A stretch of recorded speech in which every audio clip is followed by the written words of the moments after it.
Part 2 po ito ng aking weekend chill kung saan nagre-react ako sa mga video clips na nakompile ko in the last 1 week. Pero I'm sure pag napanood nyo to ay Monday na, first work day na. Medyo busy lang po kasi ko kahapon kaya hindi ko na i-post kagad. Anyway, magandang araw po sa inyong lahat. Naimbag nga aldaw kenyayo aming kakabsat and welcome back to my channel. Pero bago po tayo magpatuloy sa ating video clip reaction, shoutout po muna tayo kay Bobby Seneres ng General Santos City at kay Nora Tadle na nakabase sa Kuwait. Maraming salamat po sa inyong patuloy na pagsubaybay sa usapang Tito Manny. And speaking of Kuwait, yung ating pong jet setter na Vice President ay nagpunta ng Kuwait. Although may nababasa akong ibang comment na yung palang event na yon ay meron entrance fee. Sabagay kasi nasa isang venue naman sila eh. Medyo social yung venue. Parang isang importanteng dinner event. So, pwede nga siguro na merong entrance fee. Dahil may nabasa akong nag-comment na hindi daw siya nakapasok dun sa event dahil wala siyang pambayad. Well, posible nga siguro na ito ay may bayad. Pero meron pa akong nabasang isang comment na nagbayad sila and yet tubig lang daw ang pinainom sa kanila, walang pagkain. Although sa parting ito, parang hindi naman ako maniniwala na nagbayad kayo ng entrance fee tapos tubig lang ang ipaiinom sa inyo. Wala man lang bang chichirya tulad ng Piatos o Nova. Anyway, ang gusto ko pong bigyan ng reaction dito, yung unang video kung saan dinumog si Sara Duterte ng mga bisita dyan sa event na yan. Yan ba ang gusto nyong ipa-impeach? Na kahit saan siya magpunta, dinudurog ng mga tao? Diyos ko po, kaya pala. Duterte! Duterte! Hey! Duterte! Oh, nakita nyo naman, talagang halos maipit-ipit si Sara Duterte ng mga tao na gustong mapalapit sa kanya. Natural, kahit naman na sino eh. Kahit na si President Bongbong Marcos sa mga pinuntahan niya mga event, dinudumog siya ng tao, nagsisiksika ng tao. Kahit na si Lenny Robredo, nung panahon na nangangampanya siya, ang dami, dinudumog siya ng kanyang mga supporters. Natural, supporters nyo yan eh. Kahit na nga si former President nung panahon niya eh. Di ba dinudumog siya? Anong ginagawa ni former President? Dinudumog niya din yung mga supporters niya. Tandaan nyo yung Kissing Korea na sinabi ni Harry Roque sa isang interview sa kanya ni Vice Ganda. Anyway, ang gusto kong reaksyonan, yung paalis na si Sara Duterte doon sa venue. Muli po nagpapasalamat po kami sa lahat ng sumuporta sa ating event ngayon at ang presensya ng ating Vice Presidente, Sara Z. Duterte.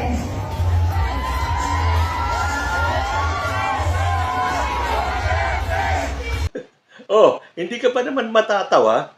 Sino ang hinahawi ng kanyang mga Hawi Boys? Napanood nyo naman kung paano makahawi itong mga Hawi Boys niya. Yung security ni Sara Duterte. Sino ang hahawiin? Nakauwi na yung mga tao, puro silya na lang andun. Para nang ipakita na talagang kahit na saan magpunta, kahit na pauwi na si Sara Duterte, ay dinudumog siya ng mga ghost visitors. Wala na nga tao eh. Bakit kung makahawi kayo para bang dudumugin pa rin si Sara Duterte? Hindi ba mas nagmukhang katawa-tawa? Kung yang higpit nyong yan, ginawa nyo nung dumating si Sara Duterte sa venue, hindi magiging ganyang kasiksikan. Dahil kung makahawi kayo, kung makagwardya kayo, ganun-ganun na lang eh. Bakit nung dumating si Sara, pinabayaan nyo na maipit siya ng mga taga-suporta niya? Siyempre nga naman, para ipakita na talagang dinudumog si Sara Duterte. Pero nung pauwi na, hindi ba nagmukhang OA naman itong mga bodyguards niya? Ay, nako, ka-OA yan talaga, no? Para lang magmukhang dinudumog kahit na magmukha ng katawa-tawa. Uy, meron akong napanood na portion dyan sa pagbisita ni Sara Duterte sa Kuwait. Mantakin nyo ba naman? Pupunta ka sa ibang bansa. Okay na yung sinisiraan mo ay yung bansa mo rin. Na laging ginagawa ni Sara Duterte every time makikipag-meet siya sa mga kababayan natin. Pati ba naman yung bigas ng Kuwait? Sisiraan niya? At panoorin niyo pong mabuti ha, kung tama ba yung kalkulasyon ni Sara Duterte doon sa basmati rice o yung long grain rice as against Pinoy rice. Naalala ko lang. Kasi naalala ko ang 20 pesos ang kilo ng bigas. So kanina, nag-order ako ng rice kasi kailangan ko ng energy na makipagpicturan sa inyo. Pagdating ng rice, haba niya, parang yung rice natin sa Pilipinas, 3 butil. Isa sa kanila dito. Sabi ko pa sa sarili ko, ito dapat ang 20 pesos na bigas. Kasi ang isang kutsara niya, 3 kutsara na ang equivalent sa Pilipinas. Di man pababa mo ang presyo. Bakit ang haba nun? Kinabahan ako sa kanya, baka ano siya, artificial intelligence na na rice. Para siyang pasta, uy. 'Di ba? Kabahan ka eh. Bakit ganito ito? Lo! Fake rice yan. O ayan, hindi kaya magalit ang mga taga-Kuwait kapag nalaman nila na napagkamalang AI or fake yung bigas ng Kuwait? Kasi parang ngayon lang nakakita si Sara Duterte ng mahabang o long grain na rice. Ito po madalas ang ginagamit sa mga pagkaing Arabo o yung bigas nila. Ano ba tawag dito? Yung basmati rice. Correct me if I'm wrong. Di ba mahahaba yung grains niya? Dito lumabas yung kakulangan ni Sara Duterte sa mathematics siguro yon, no? Sabi niya, sa haba daw ng bigas ng Kuwait, isang butil ng bigas ng Kuwait, equivalent na sa 3 bigas natin. Dahil may iksi yung bigas natin, kahit na sabi mo yung long grain, hindi kasing haba ng basmati rice. Ang aking ikinawindang nung sinabi ni Sara Duterte na yung isang kutsarang long grain rice ng Kuwait or kung basmati man yun, is equivalent na daw sa 3 kutsarang bigas natin. Kayo nga ang mag-isip. Kasi ang paliwanag niya, isang butil ng long grain rice ng Kuwait ay katumbas ng 3 butil ng bigas ng Pilipinas. So, kapag ikaw ay sumandok ng isang kutsarang bigas ng Kuwait, pag yun ay pinagputol-putol mo sa 3, kalalabasan daw nun 3 tablespoon ng kanin natin. Tama ba yon? Isipin niyo pong mabuti. Ito ba ang gusto niyo maging presidente natin? Simple mathematics? Hindi pa niya alam? Okay, tuloy po tayo. Meron akong napanood na video clip ni Vic Rodriguez. Ito talagang si Vice Ganda. Ang daming DDS na pinaiyak. Panoorin po natin si Vic Rodriguez. Itong nambastos kay Tatay Digong. Nambastos, wag na po tayo magpatumpik-tumpik. Kung matapang siyang nambastos kay Tatay Digong, si Vice Ganda, atin pong pag-uusapan yung sahod po ngayon. Sana ay mga nanananghali, kung kayo po yung nag-iisip-isip. Luzon, Visayas, Mindanao. Lahat po, yung ating mga kapatid sa KOJC. At hindi rin pinaligtas ng Vice Ganda yung ating mga kaibigan sa Iglesia ni Cristo. Kung hindi pa po kayo nanananghali at nag-iisip-isip, hanap po muna tayo, iba. Pagkilikin muna natin yung sariling atin. Nandiyan naman ang Jollibee. Libreng advertisement na po ito. Jollibee, kung hindi natin maiwasan. O di ba? Diyan po natin makikita ang pagka one-sided ng mga DDS. Double standard sila eh. Kapag sila ang gumawa, okay lang. Dapat tanggapin ng taong bayan. Tulad ng pambabastos ni Harry Roque, ni Maharlika, kay President Bongbong Marcos. Pero kapag yung tatay nila ang nakanti, tulad ng ginawa ni Vice Ganda, ay buong DDS universe umalma, nag-iyakan, nagalit, nag-cancel. Kanina lang nadaan ako dito sa McDonald's sa Camyas, dito po sa Quezon City. Puno po ng tao. Meaning, hindi kayang pabagsakin ng mga DDS ang McDonald's. So kay Vic Rodriguez, kawawa naman kayo. Halatang halata ang pagka one-sided ninyo. Kapag kayo ang gagawa, okay lang. Pero pag sa inyo ginawa, lahat kayo, as in lahat kayo, umalma. Sunod ko naman gustong bigyan ng reaction itong napanood kong session dito sa Senado. Ano ba nangyayari sa mga senador natin talaga? Ginawa na nilang katawa-tawa ang Senado. Para bang puro na lang payaso ang nandyan sa loob? Nakakamiss tuloy yung ating mga senador nung araw. Kung saan talagang ang mga senador natin ay kagalang-galang. Hindi gumagawa ng mga iskandalo sa Senado mismo.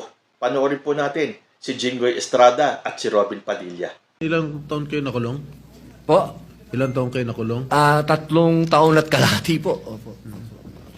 Kasi napapansin ko yung nakukulong na yung senador. O di ba naman? Anong klase mga senador ito? Parang gustong ipahiwatig. O mga kababayan ko, ngayon po sa bagong Senado, maging ex-convict ka lang or makulong ka lang, pwedeng-pwede ka na pong maging senador. So anong aasahan natin sa mga senador natin ngayon? Ilan lang ang matino dyan sa mga senador natin ngayon. Nakakatawang nakakaawa na ang Senado natin ay nagmistulan ng isang napakalaking circus. Oo nga pala, napanood nyo ba yung video ng isang DDS kung saan pinapakalat niya na si President Bongbong Marcos daw ay isinugod sa ospital dahil na overdose ng ipinagbabawal na gamot. Isinugod sa ospital si Pangulong Ferdinand Bongbong Marcos Jr. matapos umanong masobrahan sa paggamit ng iligal na droga ayon sa mga lumalabas na ulat mula sa hindi pinangalanang source. Sa ngayon, critical ang kondisyon ng Pangulo at patuloy na inoobserbahan ng mga doktor. Nagdulot ito ng matinding pagkabigla at pangamba sa publiko, lalo't nananatiling tikom ang bibig ng Malacanang hinggil sa tunay na kalagayan ng Pangulo. Ayon sa mga impormante, isinugod ang Pangulo sa isang pribadong ospital kagabi matapos mawala ng malay sa loob ng Malacanang. Bagamat walang opisyal na kumpirmasyon mula sa Presidential Security Group at mga malalapit sa pamilya Marcos, lumalakas ang espekulasyon na may kinalaman ito sa labis na paggamit ng ipinagbabawal na gamot.